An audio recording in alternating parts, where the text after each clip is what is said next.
Welcome to the Phillip Wylie Show. Take a look behind the curtain of professional hacking and hear compelling discussions with guests from diverse backgrounds who share a common curiosity and passion for challenges and their job. And now, here's your host, offensive security professional, educator, mentor, and author, Phillip Wylie.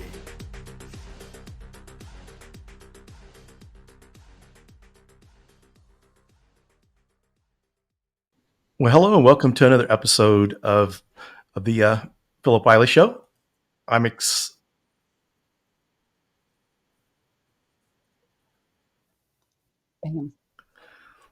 everyone for joining. And today I have Jessie Bolton joining today. Jessie's a friend of mine from the local community. We met each other through the North Texas ISSA conference. And I think probably the first time we met was during one of the events, the Hack the Box events that was hosted by Divergent Academy and the North Texas ISSA. I believe that was the first time we actually met. Well, I saw you on stage.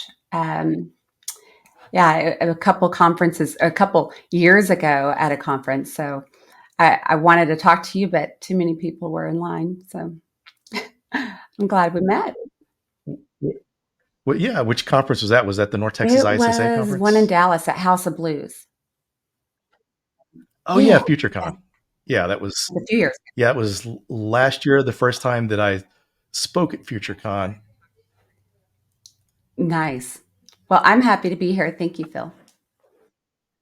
Yeah, it's great to have you, and thanks for joining. I appreciate you taking time out of your busy schedule. I know you're super busy, and for those that don't know Jessie, she does a lot of mentoring for the community. She does recruiting, and she's one of those kind of recruiters that you really want to look for, that goes beyond blasting people with jobs, going out on LinkedIn and sending all these jobs out, not even looking at people's profiles to see if that fits them or not, and really taking the effort to understand what people are doing, the jobs that are they're best for them, and just really offering above and beyond what really, recruiting should be.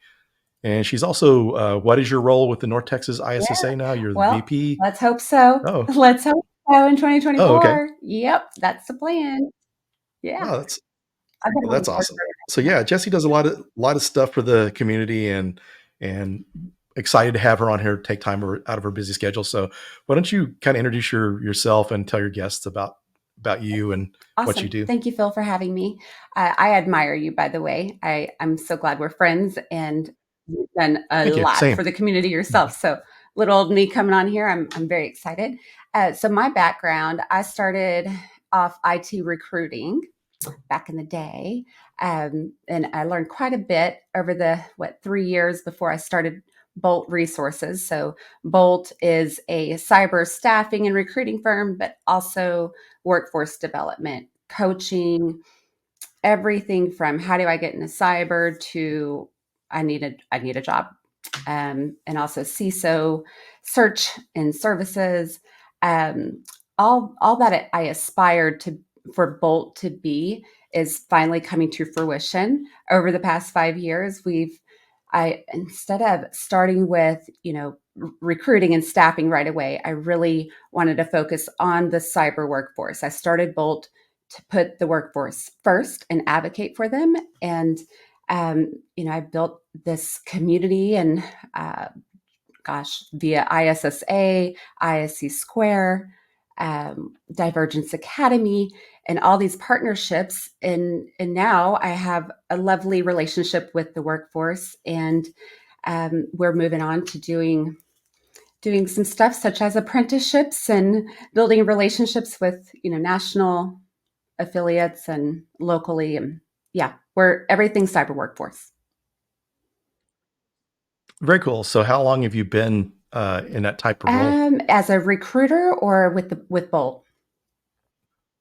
As a recruiter, just kind of how, as a recruiter and then Bolt. Yeah. So I would say about 10 years now. So IT recruiting. And then I've jumped around a little bit early on in my career. So the first year, the old school way of recruiting, or at least the way I learned, was picking up the phone constantly and getting on the phone with the candidate, with with the candidate. We would have like competitions and, who could call the most candidates and get them submitted to the client. My boss at the time, which I still love him, he wanted us on the phone and off the phone very quickly. And so I didn't like that too much. I ended up being on the phone a little bit too long with the candidate. And I remember also wanting to quit every day my first year of IT recruiting because I was looking at these resumes and what the heck, I didn't know what I was looking at. And, what was a systems engineer, Windows versus Linux, what the heck is that? And then software development, Java versus .NET. And it was overwhelming. All I wanted to do was help people. I was told by a friend, don't say that during the interview when you're trying to get a recruiter job. It's about money. It's about money. But anyway, I ended up leaving to go to another company. And then another year later, I left again. Or no, I was fired. Bam. I hope he's listening. I know who you are. Yeah, I was fired from the second job. And I'll get into that. I'm happy to. But I thought, okay, what's going on here? I was good at recruiting, but I did truly want to help people. So I aspired to start a company. After a couple, I loved what I did, and I was good, but I could be better if I did it on my own and kind of put a little twist to it. Yeah, it seems like too many times that some recruiting firms approach things like a fast food approach, like McDonald's. They're just trying to do a lot of volume and it's not quality. Like you take some of the nicer restaurants where the more quality goes into a good service, it's a lot better experience. So that's great. And I know as far as like myself, the recruiters that I've experienced, because like I said, you get spammed by recruiters all the time that they don't even look at and you can see what they're doing. It's basically a sales approach. You're trying to connect with as many people as you can, and hopefully you'll get some candidates instead of really looking at looking at their LinkedIn profile to see what they're doing or ask for a resume to kind of figure out what kind of jobs they're looking for. And so those, recruiters like yourself are the ones that I gravitate more towards. Yes. Well, it's, I did that once upon a time, and, there's so much to be done. What a lot of recruiting agencies are doing, they're accommodating the client, and it's about speed and moving fast. But I believe in more of I guess it's quality over quantity, not just, let me slam all these resumes. I want to pick 2 or 3 really good ones for the client and also make sure it's a good fit for the candidate. So what I'll do in that process, I don't like mass emailing, but it does make things kind of move quicker. I prefer more one-on-one, just get to know who I'm talking to, even if it's via LinkedIn. But I'll start the conversation really getting to know who the candidate is. What do they even want to do? Why do they do it? I ask why a lot, and I don't even get to really the job until I get to know them a little bit during that call. That's good. And I would imagine your experience recruiting that way, you probably get a lot more return customers, not only the business side, but as far as the people looking for jobs. It does seem that way, but I'm not.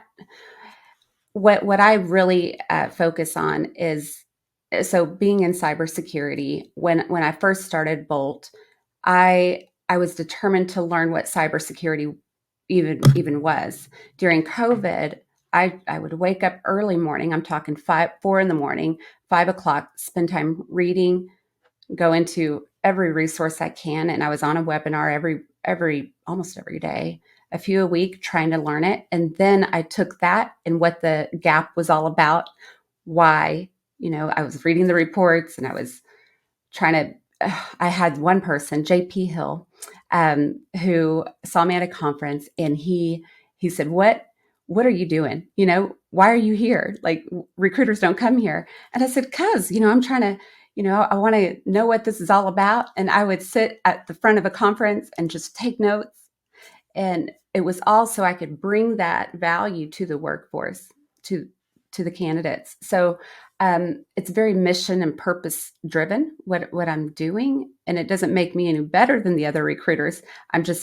I would encourage and my goal is to turn the whole recruiting industry upside down, inside out in cyber, and wake people up to, hey, we're dealing with people. These aren't numbers and metrics, which are very important, but we got to really get to know what we're talking about and try to bring value more than get, without asking for something in return, and look out for the candidate.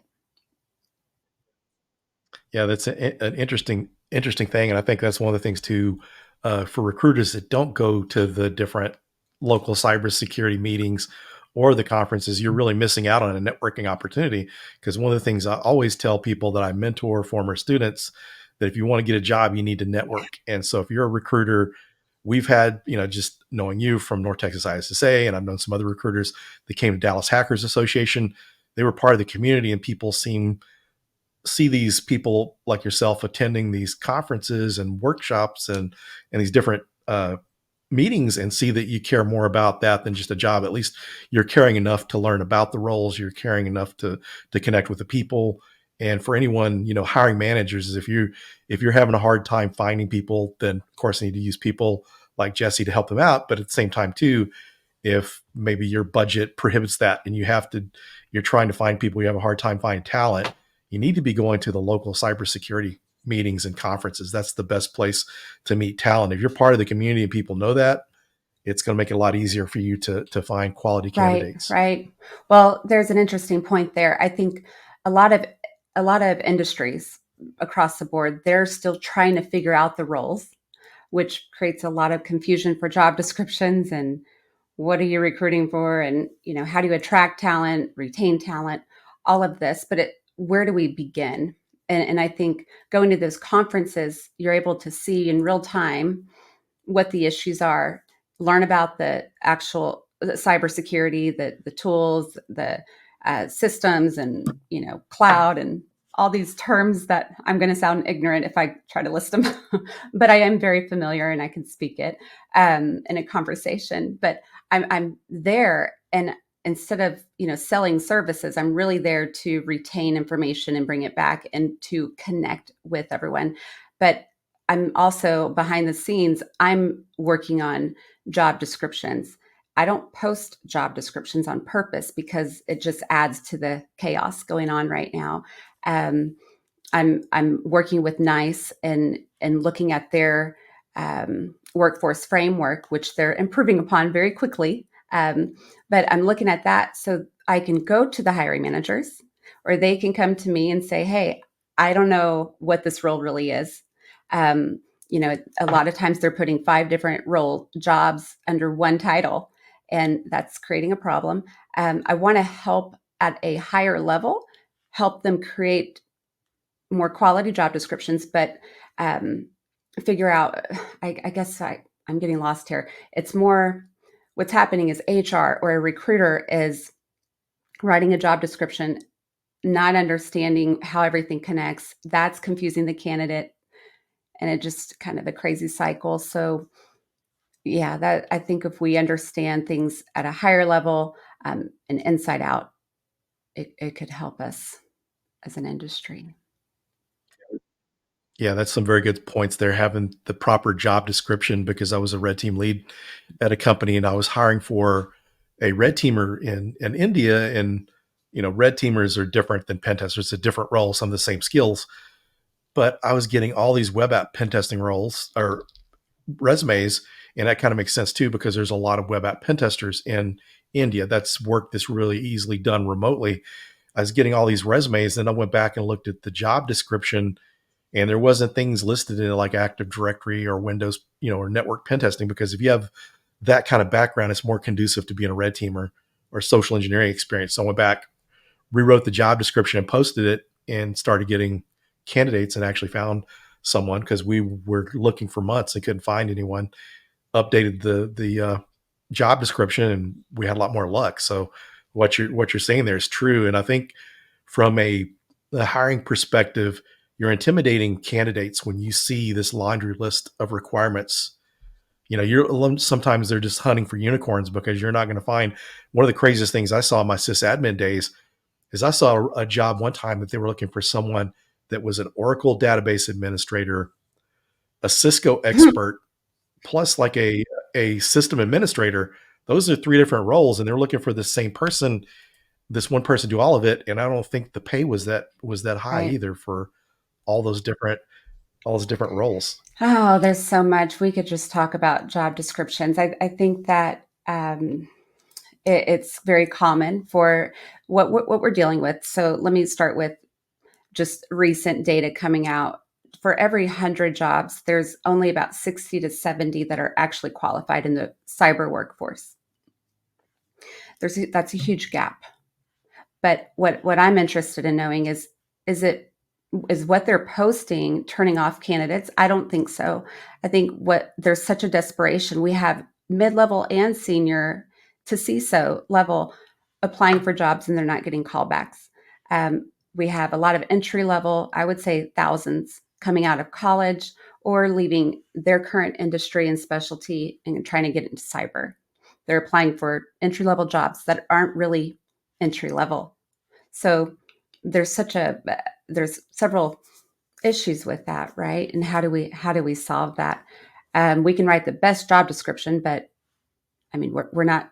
What's happening on the employer side, the hiring side, that we're not able to find those candidates because they're out there. I know them. So yeah, I know the interesting example I like to share with people when it comes to the networking piece was back in 2017, I guess it was. I was looking to get out of consulting because I would be gone from home 3 or 4 weeks at a time doing pen tests at customer sites. And I got tired of all the travel. So I'd met someone at a local OWASP meeting, the Dallas OWASP chapter, that worked for US Bank. And they said they're hiring. We introduced ourselves. We talked to each other. I sent him my resume. He got it to the hiring manager. And within a week or less, I had a job interview. 2 weeks, I had a job offer. Same time I applied at Bank of America, the normal way you go through their application system, the job opening, similar jobs, I was more qualified for the role. I applied, but I didn't hear back from them until like a year later about a job. Wow. Well, and so yeah. Well, there's a couple things that happen though in that process, and recruiters only have so many hours during the day, and there's a whole lot that goes in on the other side. And I think that what it is, and I did this too, is so many people are applying for that job, and we get, let's say, 500 resumes, or the employer, the hiring manager, gets 500 resumes. They're going to go to the top. It's kind of timing. And then if that job is put on hold, if they didn't talk to, those 400, 500 candidates, well, they're going to be put into the database and referenced later or called later. And recruiters don't have control over that, those clients who kind of go dark or no longer. It happens all the time. The job just closes. Oh, we're done. Or we filled it internally. There's so much there. And it sucks because we have to go back and tell the candidate that, or we don't. We go dark on the candidate. A lot of recruiters. I'm saying we just because I'm recruiting, but so you talked about networking. I wanted to get back to that. So let me know when. That's so key. Sure. Yeah. Let's go ahead and we can go back to the networking. So networking as a recruiter is important, but also the candidate. I think that's number one in how to. There's so many people trying to get into the industry or that have already been in, and they're getting laid off. For instance, right now, like during this crazy time we're in, they're coming out of the workforce, having worked for 10 plus years, and they don't quite understand that networking is so important. It's become really like the number one, I believe, more than your resume, your LinkedIn, what you're doing online, and in tandem with, how many groups you're a part of, where are you going every week? Are you active in the community?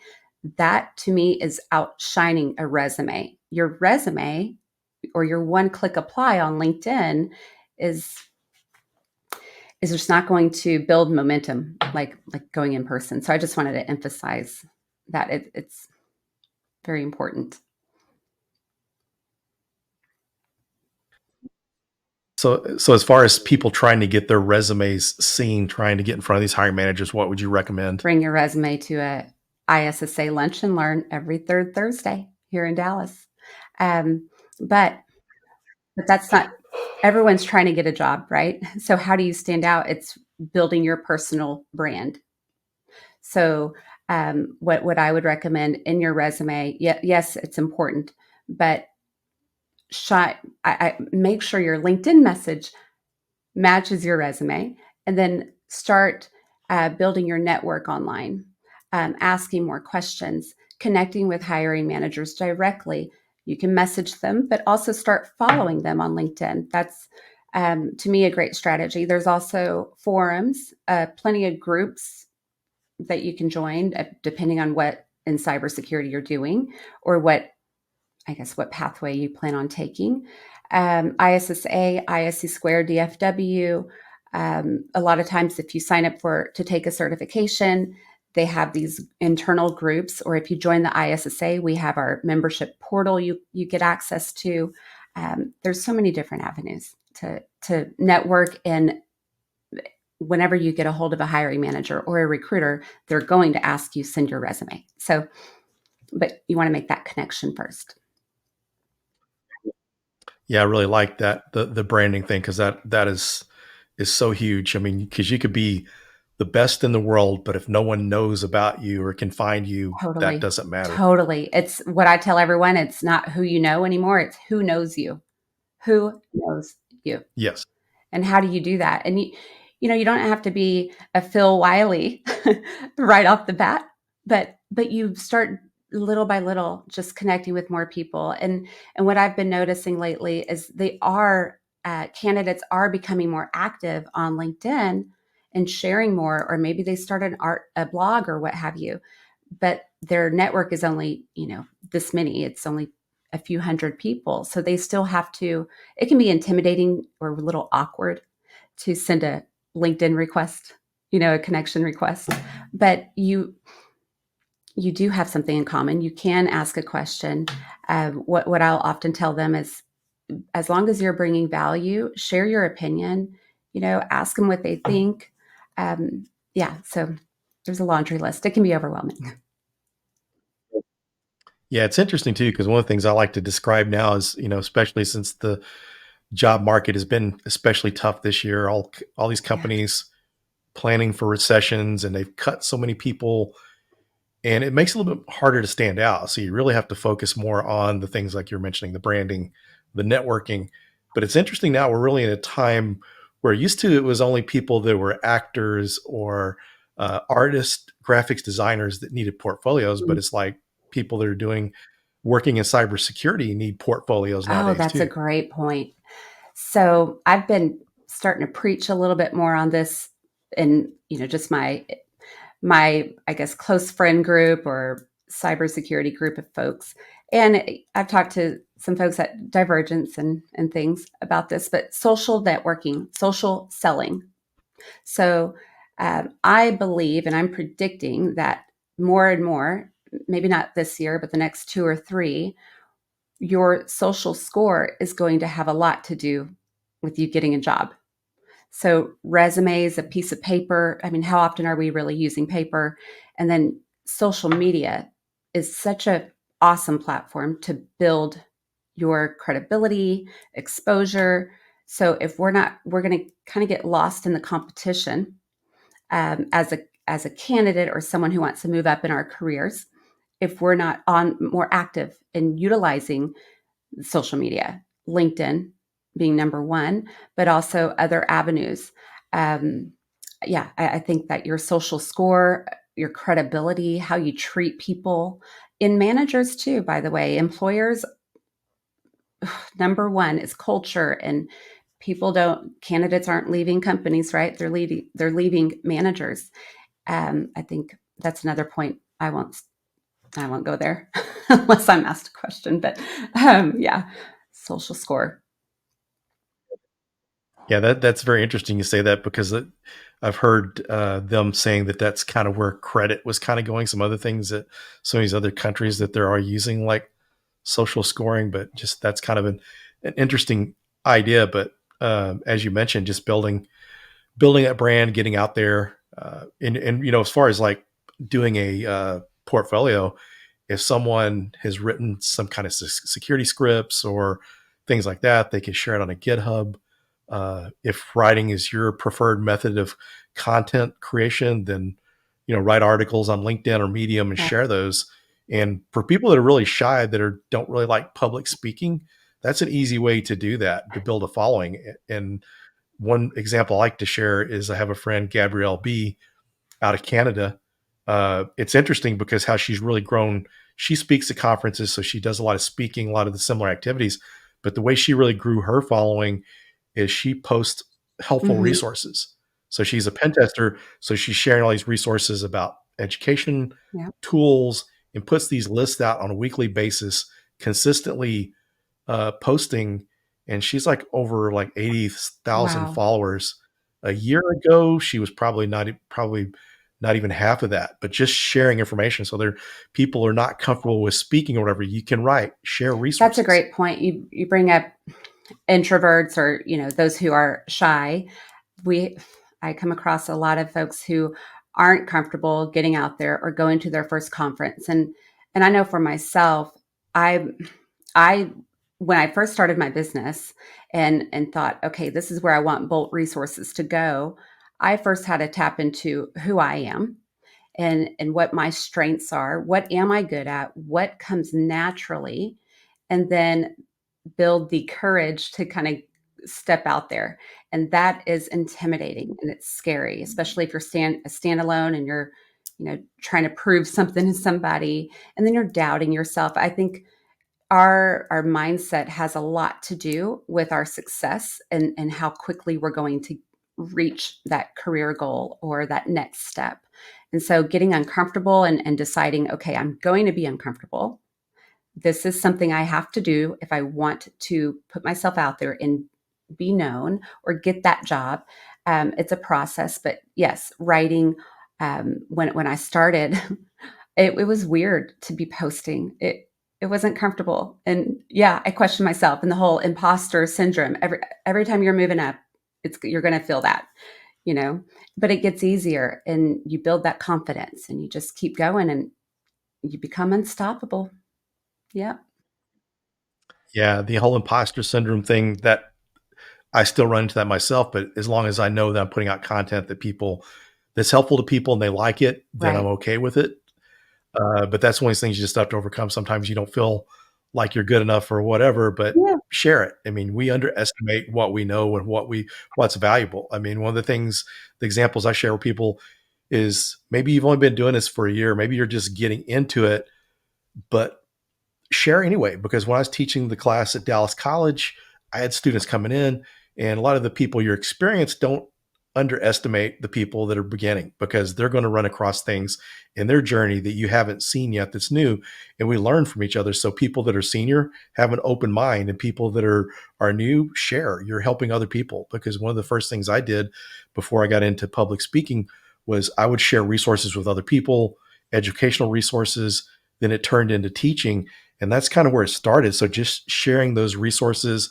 Don't let imposter syndrome hold you back. Share the information out there. You'll be surprised at how many people you're helping. And the cybersecurity community loves people that help. And so people build their brand. That's one of the probably the biggest parts of my brand, is helping others is part of my brand. Yeah. It'll help you. The cybersecurity community loves that. So a common theme here is value. We're bringing value. So in order to bring value, and I'm speaking to those who aren't yet building their personal brand, they're like, what the heck is that? Why do I have to do this? So it's being comfortable with and reminding yourself, hey, I have worth. I have something to bring to the industry. And even if it's just sharing your journey, you're still building that connection with your followers or the audience.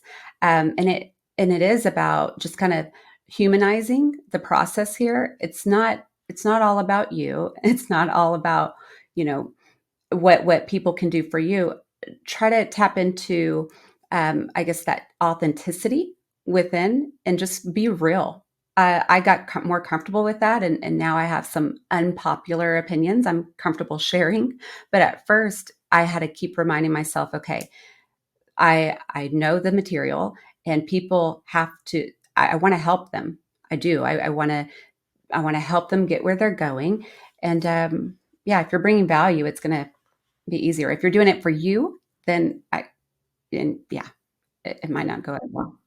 That's a good point. And building a brand too. Some people will create these personas, but you have to be careful with that, because if you're not on all the time, then it's going to be difficult. And sometimes people come up with controversial personas. Some people it works out. You look at some of these social media influencers, some of the streamers, they come out with they have these personas, but it's kind of like pro wrestling. So when you're out in public, your fans see you, you have to be that character all the time. So that's one of the things I think spot on with being authentic and be yourself. People are going to like that better.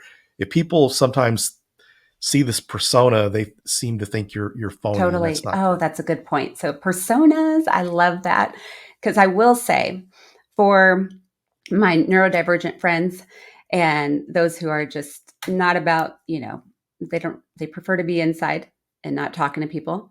I have a lot of those moments.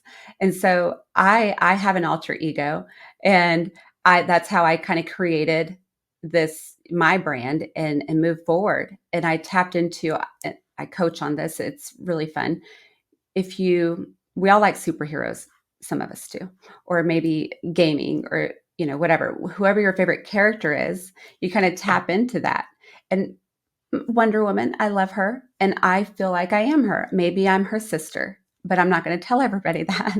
Or maybe I'm a special agent and I am on a mission, right? A secret mission. I have a crazy imagination, and I tap into that, because what I would strongly encourage the workforce to do, or, if you're struggling finding your next role, or you're doing great, but you're kind of worried about where the market's going to go, then I guess the way you do that is to step into the role you want, whoever you want to become, whatever that position is, whatever who you aspire to be, then act it. Just start acting like it. And you'll be amazed. You'll start acting like it. If you start thinking about it, you start becoming it. And so, yeah, alter egos, personas, I think if they're genuine to who you are, can be very helpful. Yeah, I agree. We have one question I wanted to go ahead and make sure to cover before we went on, since it's still kind of relevant to the portfolio. So Jamil asked, as an ex-graphic designer, I relate to bringing a portfolio. Now in cybersecurity, do you mean to bring a similar portfolio or advertising your projects in GitHub portfolio? So yeah, you're going to bring anything that you've done, like on GitHub, your writing. Say, like if you're a security researcher and you're finding CVEs, document that on your LinkedIn profile, because with CVEs, this is where you're finding like ODAs, you're finding vulnerabilities, and you've disclosed that to the company and you get a CVE number. You can put that on your LinkedIn profile under the publications, and you can put links to it. So there's actual proof. So any videos you're doing, if you're doing video walkthroughs of projects you're working on, any kind of CTFs, different vulnerable systems, like on Try Hack Me or Hack the Box, do walkthroughs, that stuff, record videos. If you're shy of being on camera, you can just show the screen, but document this stuff, put it on your LinkedIn profile, because when a hiring manager sees your resume versus someone else, maybe you've got all the same certs and degree, right, but if they look at your portfolio and they see evidence that what you're learning and things that you've done, that could be a good selling point. I've seen people in our local community at our DC 214 group, was a recent college grad. He was doing a presentation on malware analysis, or how to use malware or something. And a hiring manager from City was in the audience, saw his presentation, and asked for his resume, and he got hired. He basically kind of did a technical interview unprompted by presenting at that meeting. That's awesome. That exactly. So you never know who's watching. I live by it, and I tell candidates this: you're always on an interview, especially when you're going to a conference. You never know who you're going to come across. And a lot of times hiring managers will interview on the spot. And there you have it. It's easy, but it's not. And they're hiring on those soft skills when you attend or even online, the way you present yourself and communicate and articulate and explain what you do with confidence and your passion. And they're hiring. If you're self-taught, if you have a portfolio, you can show them. And I know I go straight to it. If I see it on a resume or on a LinkedIn, I'm going straight to their links. And that alone is extremely valuable. And yeah, I like that you brought up soft skills because, there's some people that are really technical, but they don't have the soft Mm-hmm. skills. I mean, writing, communicating with people, sometimes it's just their people skills in general. So those are kind of things that managers are looking for. If they meet you at a conference, they see that you're good at communicating yourself, you got good people skills. Are you going to be easy to get along with? People are going to pick someone that is going to get along with others. Someone is passionate about wanting to work there, and it's not just a paycheck. Those are kind of things that kind of impress me. Completely. It's so for those who aren't familiar with soft skills, I attended a nice conference back this summer, and the chief people officer of CISA, she called them power skills, and really that's what they are. It's your ability to communicate and self-awareness, the confidence you project, how you assert yourself in the crowd, how you connect with people. Those are what managers are looking for. And I put out a survey today on LinkedIn, and I asked, what are the, I guess, skill set that hiring managers are looking for, and that's lacking in the workforce. And the answer, the common one, is soft skills at 53%. And that's in the ISSA recent report, the 2023 report. Yeah, and it is. It's number one. So how do you grow soft skills? How do you do it? And it's by practice. Yeah, that is very true because it's kind of interesting to see other people that, being in the field for a while and having going against the competition, seeing the people that are just don't have those soft skills. And I think it's really something we really have to work on Mhm. nowadays because everyone's used to texting. So you're not using complete sentences, you're using acronyms instead and emojis. And so you really have to get into, writing proper.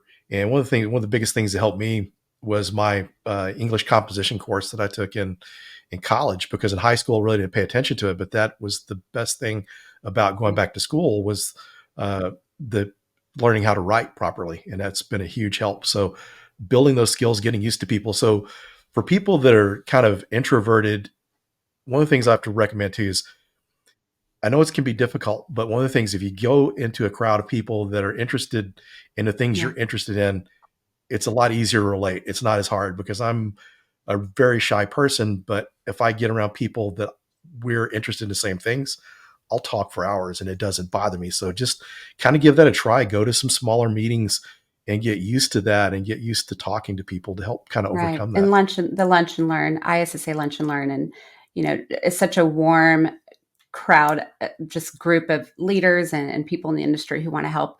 And that's really the whole cybersecurity industry. So once you go a couple times, it gets a little bit easier. One thing I wanted to, gosh, I forgot. So ADHD and me, we're friends. Darn it. It just escaped me just like that. But connect with Jessie on LinkedIn. Yes, thank you. There was one thing I was going to bring up. Gosh, Phil, I forgot already. It was, I need to write it down. It's not going to come. Darn it. It was about soft skills. What were we going to the meetings? Shoot, carry on. I'll just wait. Do we have any questions? Yeah, let's see. We had some questions. Let's go up here and see what someone had an interesting question here. Okay. Here's an interesting one. Someone asked, how prevalent are the ghost job postings, the ones where they're not really hiring, just building a pool of candidates? Very. So recruiters might not like me, but I do have recruiter friends. I love y'all. But no, I think a lot of them are uh, not, if they're posted by agencies, I believe some are real, but some jobs may go on hold and not be real anymore within that 30-day cycle on the job boards. But it's important for recruiters to do that too, so they can collect, and grow their talent pool. But I would prefer, as an industry, if we would be more transparent with that reality. I mean, it's true. And I think that this is what's creating a problem, actually. Yeah, and I think you're a good example of the way to handle that. Network with people, get out and Old meet school people. recruiting. Then you'll be able to find, just get out there and meet people, and you're going to have that without having to put these phony jobs up. Because for companies hiring, I mean, I know people are so desperate to get jobs that it may not hurt them that much, but honestly, I think you're going to turn away some good candidates possibly if you're doing those type of practices. Absolutely. I think that's happening so much, and this is opening up a can of worms potentially.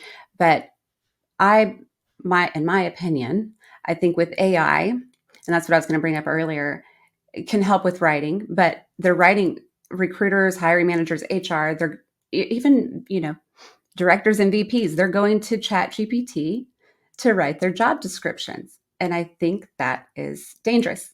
And I also think that with it, you can program your AI and your, whatever job descriptions and keyword matches and such. It can create some bias, and you're skipping out on a lot of good talent. I would strongly encourage this too. Call the candidate anyway.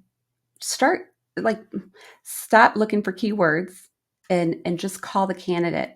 I'm going to leave it at that because I'll go down a rabbit hole. Yeah, but very, very understanding. The whole thing with the Chat GPT is interesting, but the thing is, even for when people want to create with it, you have to know something about the subject, because you can really figure out quickly that the person doesn't know the subject well enough. Because it's even like coding. You have to know something about coding or a lot of trial and error to get that to work. So, I mean, you're just not going to be knowing nothing about programming and then turn around and try to write programs. So it's just like things that I use for pen testing or writing. You have to know something about the subject, because I've even asked Chat GPT to write my bio before, because some of the things you make when imposter syndrome kind of affects you, you don't want to oversell yourself, but you don't want to undersell yourself, because I undersell myself too much. And I went into Chat GPT to write this bio, and it came up with some incorrect things. So, I mean, so you have to really be careful, and it sounded too boastful. Oh, yes. Very boastful. With job descriptions, that's one thing. I want to get with resumes. It made me think about what you just said is, like, we don't want to be too boastful, but I do encourage candidates to put their interest in what they're good at on their resume. That's not necessarily technical or cyber skills related. Nowadays, managers are looking at that. And I don't know about recruiters. I know I am. I'm looking at what their hobbies are, because that's going to be very telling. And you'd be surprised. I mean, we, as a cybersecurity workforce, it's very stressed. There's a lot of stress and a lot of mental health issues occurring, burnout, just feeling like there's no way out. There's so much that I don't know if we want to go there, but we have to have some sort of outlet. It can't be cyber all the time. It is. I know, Phil, I know you're thinking about cyber all the time, but you have an outlet, right? You have a hobby. If it's Star Wars, not for you, but for some others, put it on there. We have to humanize ourselves. It's not just keywords and skills, Yes. Yeah, and you bring up a good point too. I think it's good to have the other, it's good to take breaks away from cyber and have things. If you enjoy the hobbies that you're doing in cyber, that's good. But one of the things I run into is not having hobbies outside of that. And sometimes you need to be able to get away from that. So what are some recommendations you have for people to avoid burnout? I'm glad you asked. So a topic close to my heart is studying mental health the past few years and bringing that to the workforce in cybersecurity, especially. The numbers are really, really terrifying. How many folks are struggling with mental health, and that covers so many things, but we'll focus on burnout. There's over 50% of the workforce right now, mid-level and above, that are looking to leave the cybersecurity industry in the next year or two. And that number is growing, looking at different reports. So ISSA came out with a new report. It's in there. Over 80% are pretty, stressed, overwhelmed. And that's because they're wearing different hats. Their employers aren't, hiring. Well, I'm not going to go there. So back to your question, I suggest and I'll speak for myself, I have little spurts of, oh my gosh, what am I doing? Can I get through the next, month, 2 year? It just, there's so much. And as we read cybersecurity news, it's like, will we ever catch up? and just getting pounded. So I think if it wasn't for my dog, I have a German Shepherd. I take him on a walk, at least a mile. I have to work out. I wake up at 4:30 in the morning, and I reserve that time for journaling, praying, reading, thinking. If we start proactively to our day, that really helps, leaving that cushion. And maybe, a lot of us are parents or providers of our home. If we don't do that, we're going to be in reactive mode all day long. Or having some sort of routine in the evenings, or maybe during lunch, if we're working from home, leaving your space, getting outside and just feeling the breeze, the cool weather, what have you. And I think eating healthy, remembering to eat, exercise. I know this is really kind of standard, but it's a game changer. And then remembering the importance of having an inner circle and talking to somebody you can confide in. And it's very hard, if we're leaders and we're supposed to have it all together, but that's not reality. And it's okay to not have it all together and really having someone to talk to. I know you and I, Phil, have had some good conversations, just being able to be real, talk it out a little bit.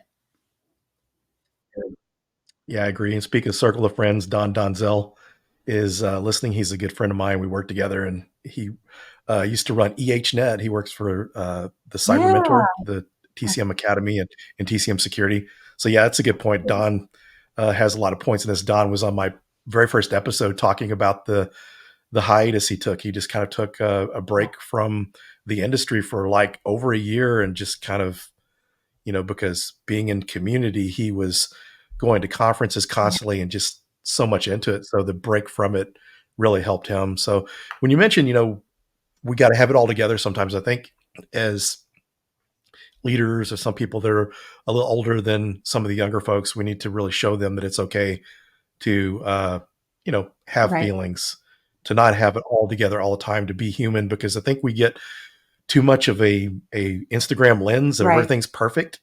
And I think people have a responsibility to share the good and the bad. I mean, there's some things you want to be careful what you're sharing on social media, because it can reflect badly on you. But when people share the good and the bad, the successes and the losses, they see, because without the losses and the bad times, then your successes are not that important. It's just kind of another thing. Absolutely.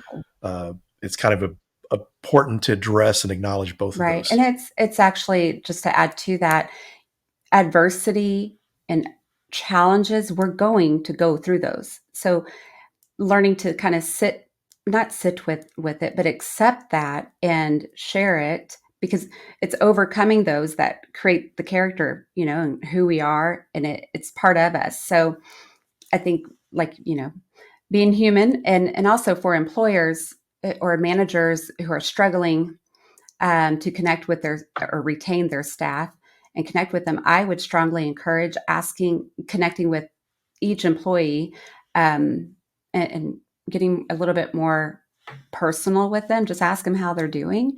Tap in. And if you have quiet employees, or your cyber team, or your 3-man team, 1-man team, tap into how they're doing. Because if they're too quiet, I would be a little concerned, because a lot of times they're coming to me and talking to me about moving. because of the manager. And yeah, because you get caught up in work, but it's important to connect internally. Yeah, that's a very good point. Some of the best managers I had would have one-on-ones with all the employees, and one of the managers, we would sometimes talk Yeah. for an hour, and maybe 5 or 10 minutes may have been work related. It may have nothing been work related, just how's things going? Things are good, just to kind of get a level set of how, work is for you, and then just talk about personal stuff. So you really get to know those people better. And some people just aren't really good about coming out saying, this is what I want to do in my career path, but they get that comfort level with you as a leader, then you're able to help direct them and do a better job. And that's going to help retain employees. So as far as for hiring managers and stuff, just kind of to give them some tips, do you have any tips on how to retain employees? Yes. I'm actually working with NICE. The directors are working groups on this very subject of talent retention and why people are leaving, and how do you get them to stay. And oftentimes it's not money as much as it is the connection, a feeling of, okay, my manager doesn't get it, or they're feeling like they don't have enough help. So it's burnout and overwhelm. But how do you fix that? And it's building a relationship with your staff, that's authentic and genuine and not forced. So take advantage of your performance review time and linger. Like, don't rush. Don't just do the standard, ask the standard questions. And then also, oh gosh, I would say that's number one. There's some things you can't control, and team building isn't going to necessarily keep somebody there, but it's one-on-one. It's definitely one-on-one. And then hiring more. And so that's going to go into another subject, but that would be number one across the board. Recognizing, I guess, building your ability to be empathetic also, which is kind of connected to that as well. Yeah, empathy.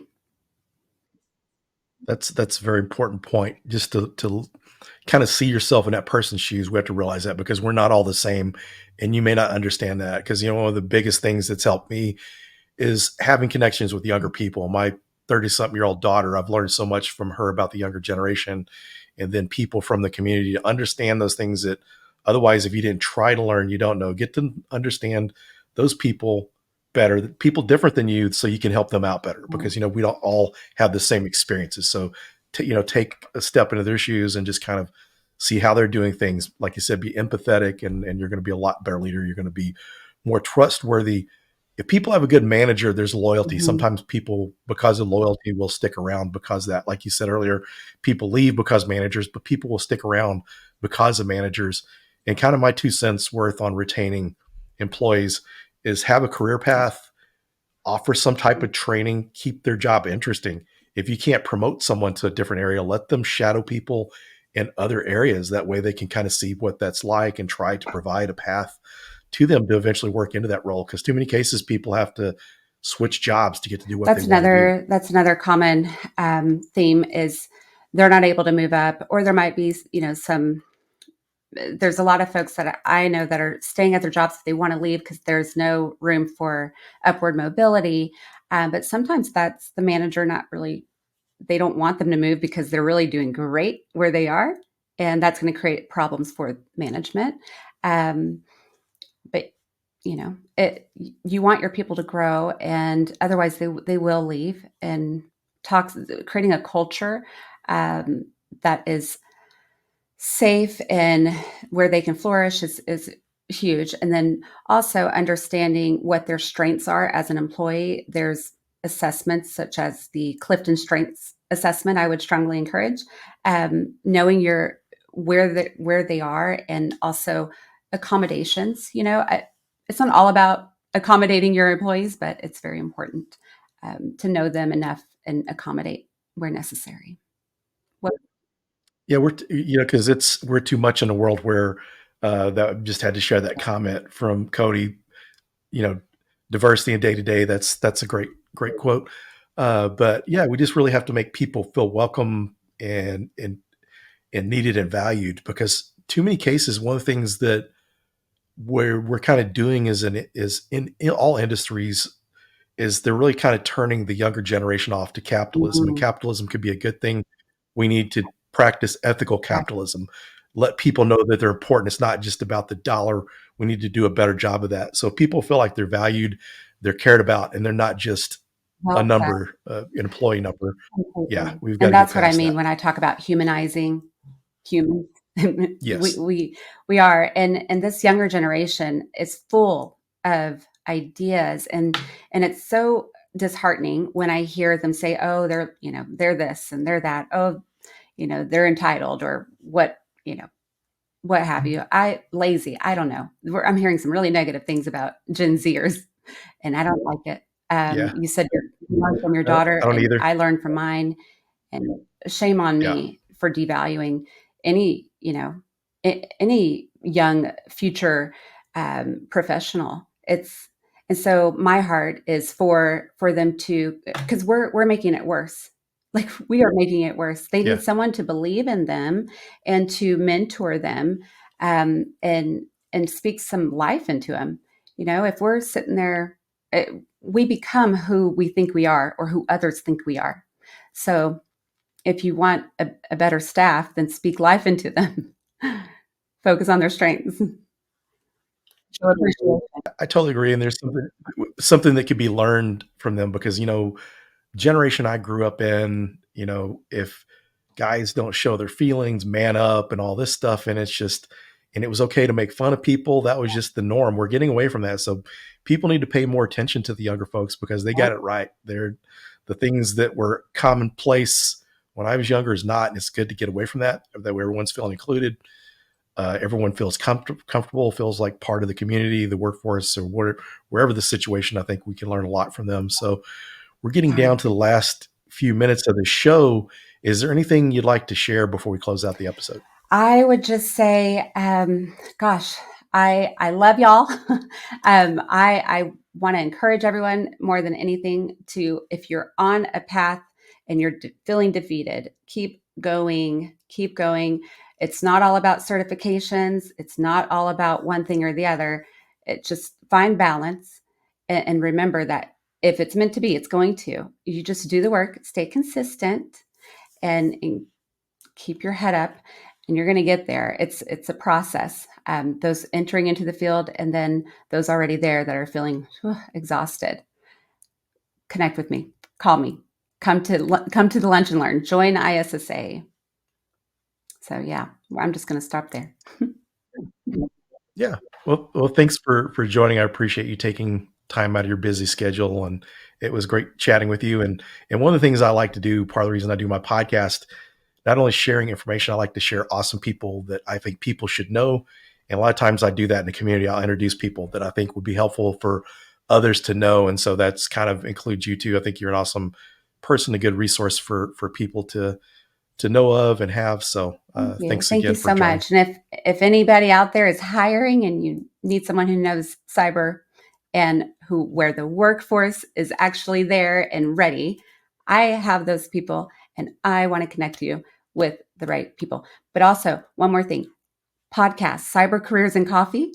In January, look for the podcast. I am still working on recordings, and Phil, I would love to have you on the show. Yeah, I'd love to join you. Well, thank you. Thanks, everyone. And we'll see you in the next episode. Thank you for listening to the Phillip Wylie Show. Make sure you subscribe so you don't miss any future episodes. In the meantime, to learn more about Phillip, go to thehackermaker.com and connect with him on LinkedIn and Twitter @Phillip Wylie. Until next time.